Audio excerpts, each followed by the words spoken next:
هنفجر كل شويه تعملوا طشه ملوخيه طشه ملوخيه. انا عارفه ابوكي جاله رزق لحد بيته. طيب بقى مفيش حل غير ان انا اوديكي القصر العيني يغسلوكي. ايه؟ يغسلوه؟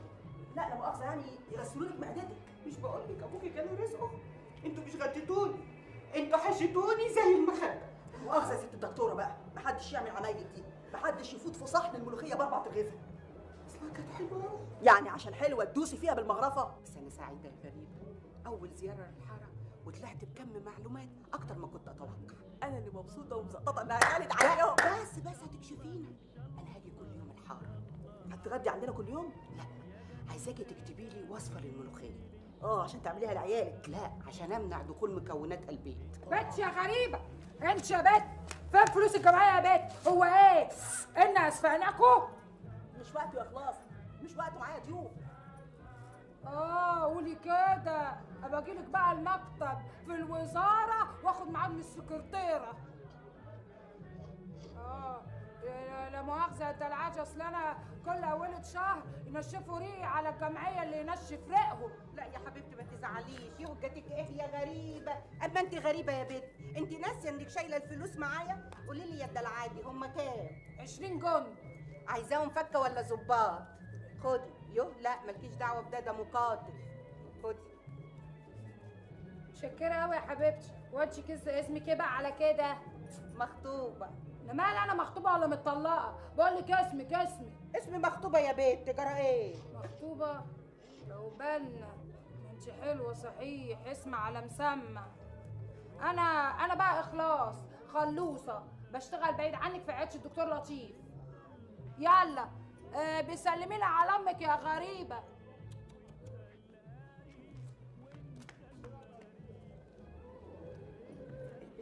عنس. ما شاء الله عليك يا دكتوره، عرفت ازاي؟ شكلها كده مسترجله. في الحته عندنا هنا بيسموها الليمبي. طب يلا نقطع تذكرتين ونتفرج عليه. يلا.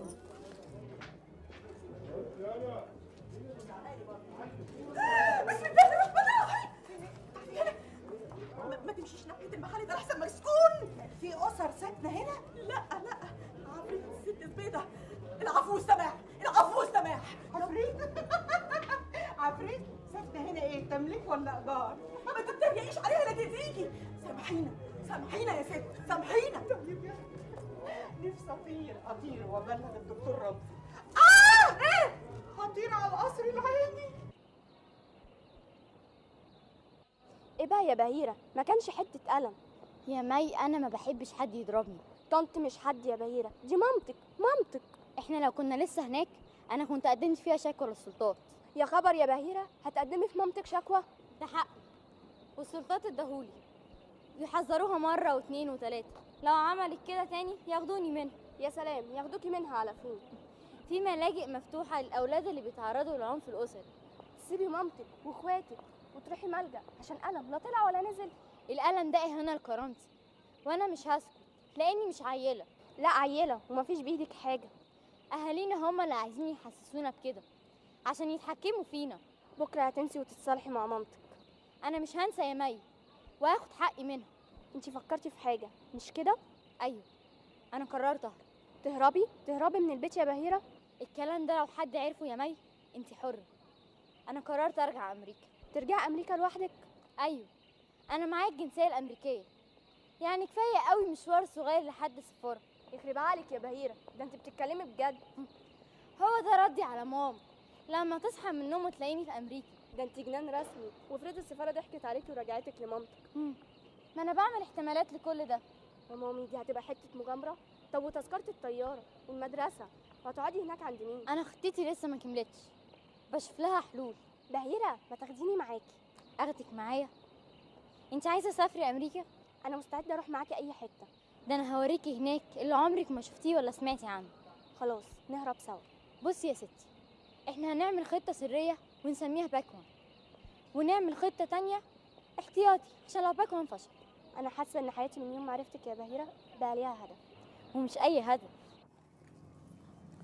بص وراك يا غريبه، لا يكون حد من اهل الحاره معدي. يا ست هانم اطمني، احنا فين واهل الحاره فين؟ يعني احنا هنا بعيد؟ في امان.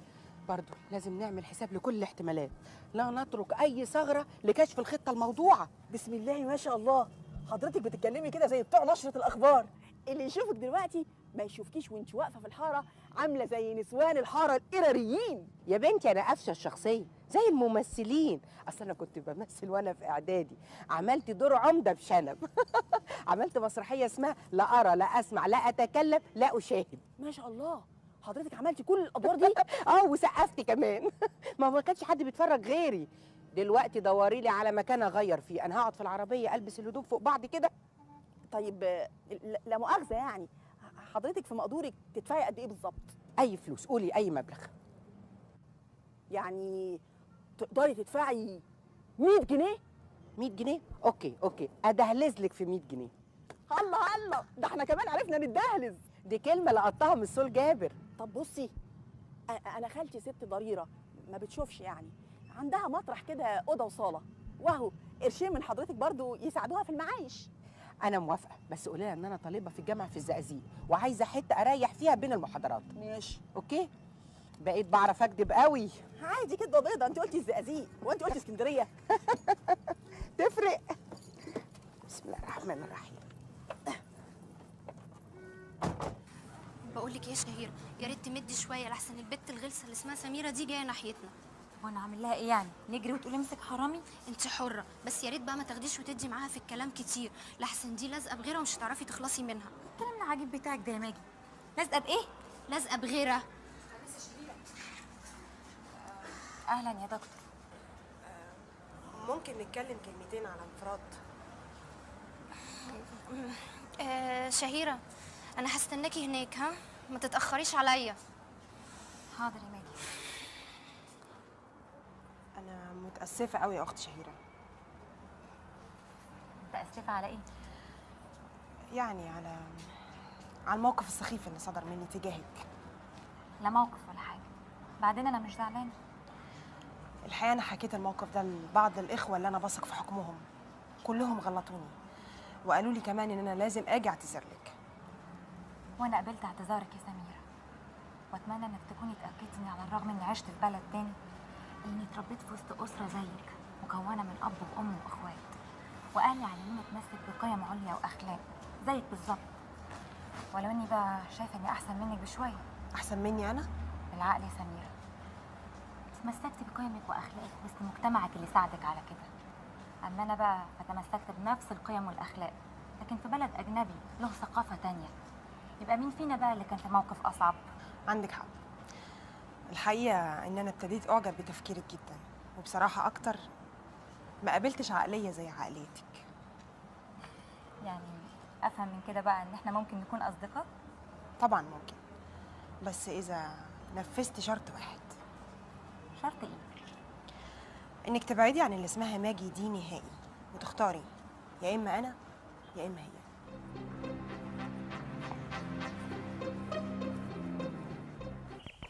طيب بس 40 على ايه؟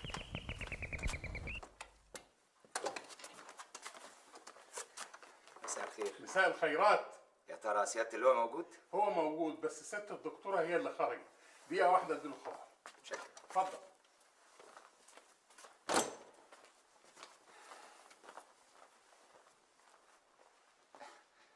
مساء الخير. مساء النور. اهلا وسهلا يا دكتور. اهلا يا سيادة اللواء. انا اسف الحقيقه ان انا جاي لسيادتك كده يعني من غير ميعاد. انا على المعاش يا دكتور، يعني بتنشأ على حد يخبط بابي. اتفضل اعمل شاي يا جابر. الحقيقه يا سيادة اللواء انا كنت جاي لسعادتك في موقف صعب شويه. خير؟ موقف ايه؟ واصل في موقف كده حصل مع بهيره، وانا شفت ان من حق سعادتك عليا اني اجي واوضحه لك بنفسي. توضح ايه يا دكتور؟ انت وجيده مكبرين المسألة اكتر من اللازم. ايه في ايه؟ المشكلة كلها ناتجة عن اضطرابات مرحلة مراهقة. وبعدين ما تنساش ان تغيير المناخ للبنات لازم يعمل مشكلة، فاللي حصل ده طبيعي جدا. اسمح لي يا سيادة اللواء، اقول لك انا دلوقتي بس عرفت مدام وجيده ورثت العقليه المرتبه والممنهجه دي عن مين.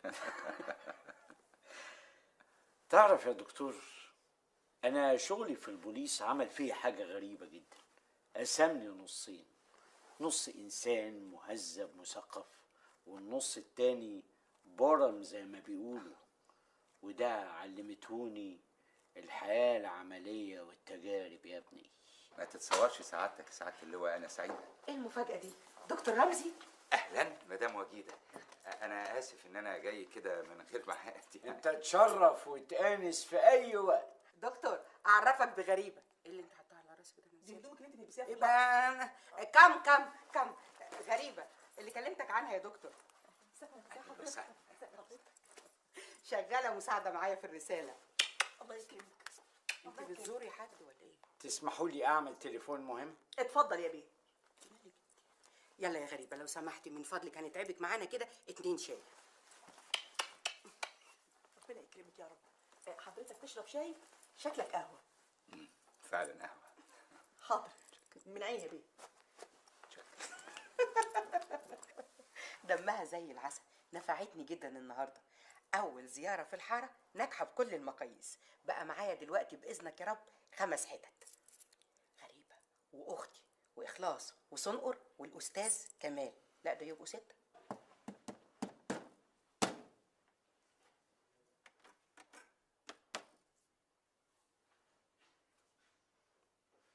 بيشتغل منين الهباب ده؟ يكونش الولا كمال ما دفعش فاتورة الغاز؟ ولا يا كمال انت يا ولا؟ يا ماما الصابون على وشي. يا اختي يا اختي ايه ده؟ يا ساتر يا رب، في حاجة يا ابني، في حاجة فرقعت في الصالة ورني كده. لا ما تخافيش يا امي، ده جرس الباب بيضرب. وانا اقول سمعت فين الصوت ده قبل كده.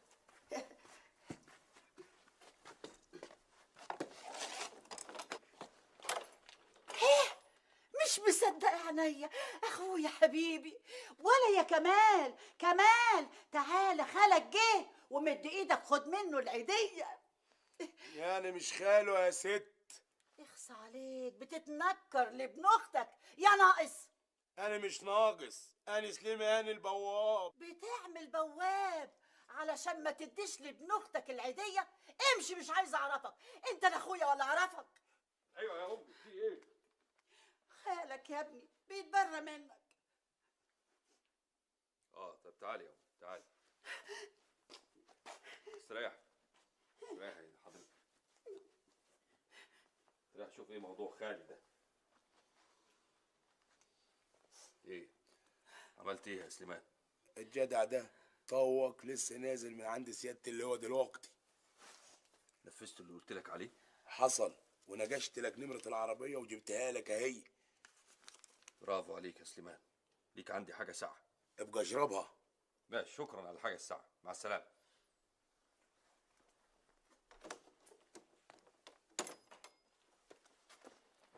هو مين اللي داخل يجري كده من غير لا إحم ولا دستور؟ هي وكالة من غير بواب.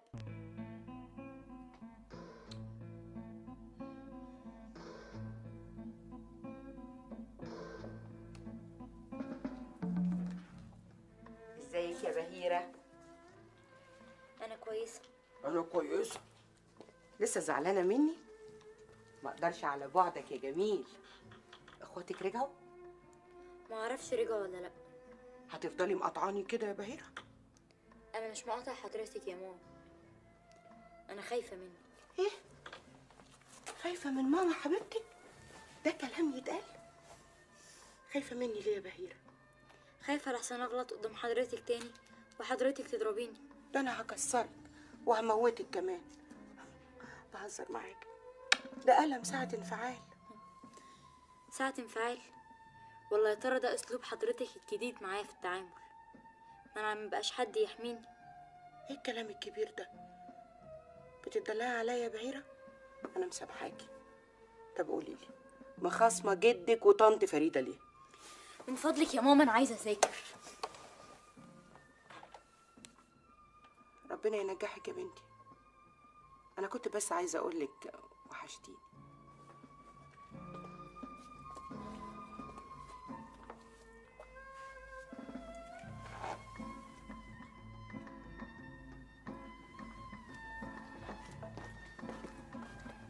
فنجان قهوه يا ست الدكتوره عشان تعرفي تشتغلي. غريبه. نعم.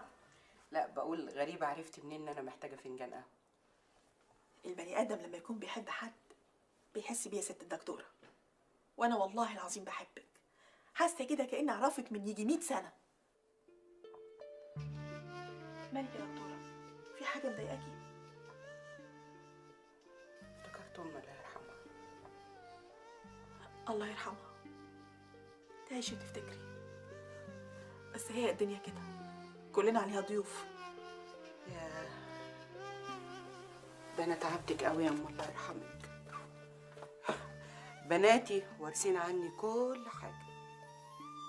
بنت بهيره وارثه عني العناد، واميره التحدي، وشهيره الانضباط زياده عن اللزوم. شوفي بقى لما كل دول يتجمعوا ببعض. الله يرحمك يا أمه، استحملتيني قوي.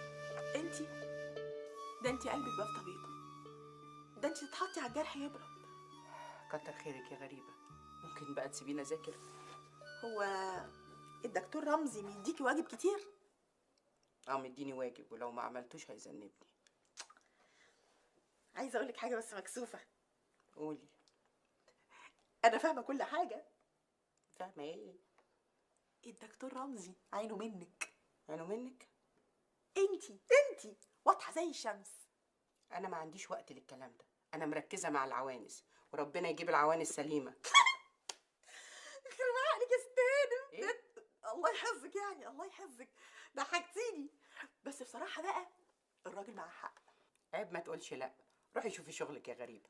ما انا هروح، بس قبل ما اروح اشوف شغلي بقول لك ان الراجل ده هيغني ظلموه، وبكره تقولي غريبه قالت.